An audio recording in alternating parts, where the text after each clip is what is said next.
Let me tell you a secret about natural breathing technique for singing.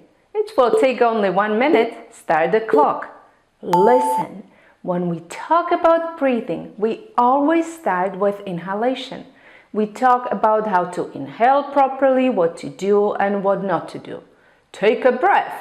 It sounds like hard work.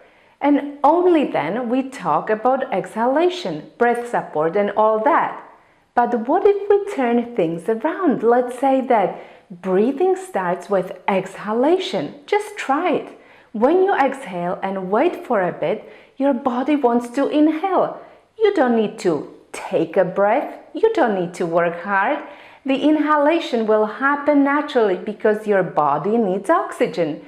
So my little secret to breathing naturally is to start every exercise, whether it's a vocal or a breathing exercise, with exhale.